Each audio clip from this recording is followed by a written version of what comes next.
Hello, my name is Irfan Akrami bin Ihab and my matrix number is 288984 and I will be presenting the intro.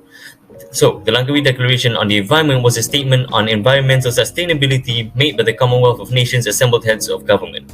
It was released on October 21st, 1989 at the 10th Commonwealth Heads of Government meeting in Langkawi, Malaysia.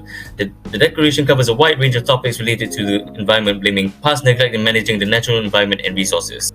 Moving on to the history, a gathering of Commonwealth leaders took place 33 years ago on the picturesque Langkawi Islands off the northwest coast of Malaysia. At the 1989 Kuala Lumpur Heads of Government meeting, all official business was addressed, including the choice of Shridath, quote-unquote, Sunny Ramphal as the next Secretary General. At the leaders' quote-unquote retreat at the Pelangi Beach Resort in Langkawi, Sunny made a final appeal to the heads of state to ratify the Langkawi Declaration on the Environment.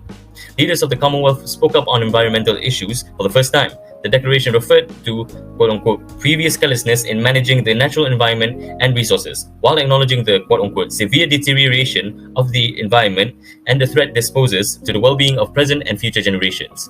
Decades of industrial and other types of pollution, including the improper dumping of toxic waste, the burning of fossil fuels, nuclear testing, and non-sustainable practices in agriculture, fishery, and forestry, it said have quote-unquote deteriorated the ecosystem. At a period when the world was mainly mute on environmental issues, it was a revolutionary declaration, but it had its beginnings years before. So hi, I am Syamirul Aiman, number matrix 284190. So I will be talking about the content of Langkawi Declaration on Environmental 1989.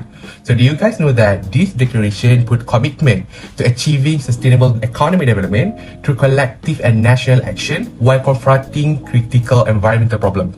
So in order to achieve it, there are 15 contents of Langkawi Declaration and I will be the one that will guide you all through all the contents. So first, advanced policies and programs which help sustainable developing, including the development of a new better technique in integrating the environmental dimension of economic decision making.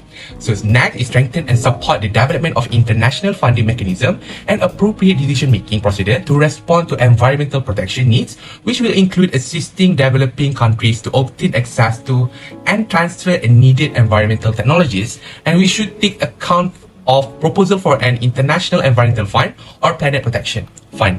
So the third one is support the work of UNEP, WMO Intergovernmental Panel of Climate Change, IPCC. Next, call for the early conclusion of international convention to protect and conserve the global climate.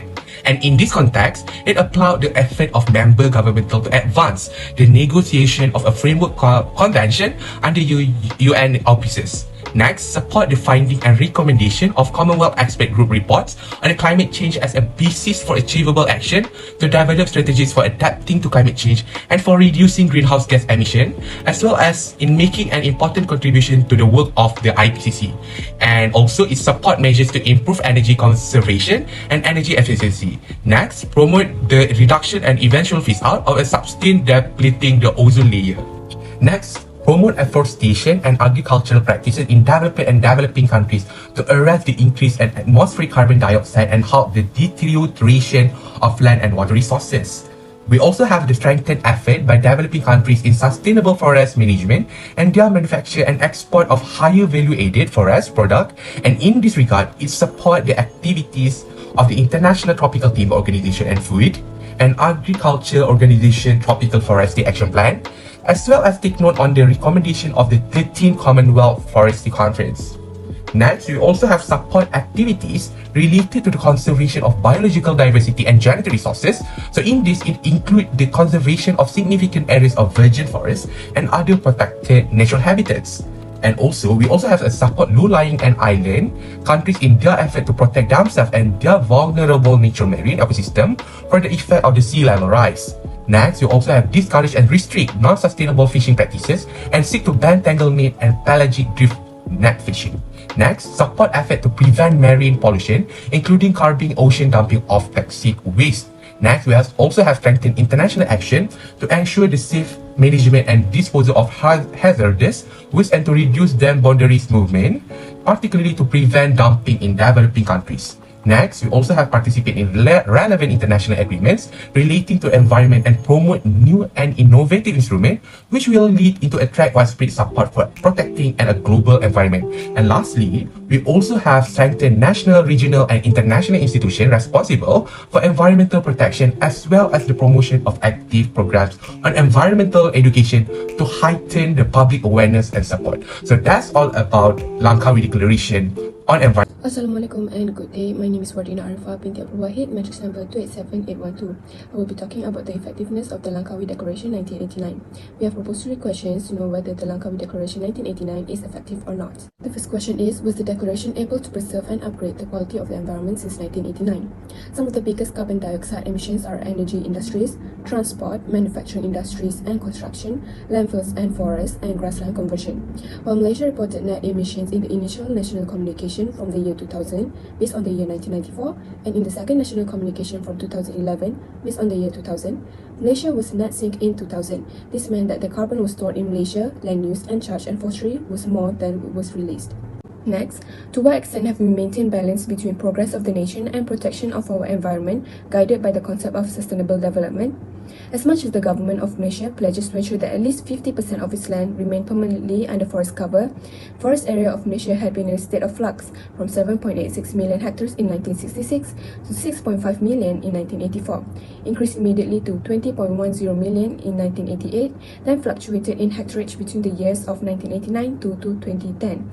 The trend is not to our advantage, and the process of replacing the gazetted forest reserves as required by the National Forestry Act 1984 and creating new forest reserves is rather slow in order for us to boost up the figure beyond that of 2010. By the year of 2025, it is estimated that 50 countries and 30% of the world population will face water shortage, and Malaysia must take all precautions from now to avoid being one of the 50 countries. From the biodiversity viewpoint, Malaysia should maintain its status as one of the 12 megadiverse countries. Hence, reduction of and our inability to properly conserve our natural forests may exclude us from the respected 12 megadiverse countries. Lastly, was the declaration able to keep the country clean, beautiful, loved and respected? The country, although beautiful, is suffering from many aspects such as water, air, waste and urbanization. Firstly, acid rain affects most area in the peninsula except for a few places in the north and central regions. The normal pH level of rain is about 5.6, whilst the worst affected area, Sinai, has a pH of 4.22, which is 13 times more acidic. Acid rain can cause damages to houses, buildings, contaminates underground water sources and destroys the ecosystem. Next, an estimated 2 billion ringgit is lost annually on energy wastage and treatment for illnesses due to air pollution. Vehicle and industrial emission and open burning are the major contributors to the air pollution in Malaysia. Thirdly, still excessive and unnecessary consumption is the problem for waste. Over 86% of the 747 industries in Peninsular Malaysia were found to produce hazardous waste. More than 300,000 tons of industrial waste are generated annually in Malaysia. Lastly, rapid urbanization paired together with poor town planning has stretched the environment to the very limit. Quality of life has been affected due to the rapid increase of population density in the city. In conclusion, the Langkawi Declaration 1989 does not show fruitful outcome from the questions that were raised. Hello, my name is Syahirah Nadhrah, Binti Jamanhuri. My matrix number 287859. I will explain about the challenges faced on implementation of international environmental law. Firstly, the characteristic of civil society. Nations are known to suppress their inner feelings in order to avoid criticism, conflict, disagreement, and controversy in conducting all interpersonal relations in a smooth and unthreatening manner. The Southeast Asian style of dealing with unpleasant or dangerous situations is avoidance and silence, repressing emotions with the hope that the problem will disappear if matters are smoothed over. Malaysian fails to realize that the environmental protection is not a matter exclusively to be dealt with by the government, but a matter that requires full social participation to ensure successful results. Non-governmental organizations such as Sahabat Alam Malaysia and many more are actively involved in highlighting environmental degradation issues. However, these organizations are often not given the right to participate due to lack of standing or sufficient interest to challenge an environmental breach. This will greatly dampen the evolution of environmental advocacy groups that will effectively mobilize public opinion and resources for the protection of the environment. Next, implementation of these policies are always been fraught with other sensitive political issues at both federal and state levels, as it is a highly politicized area. This is not unique to Malaysian situation, but a universally acclaimed factor.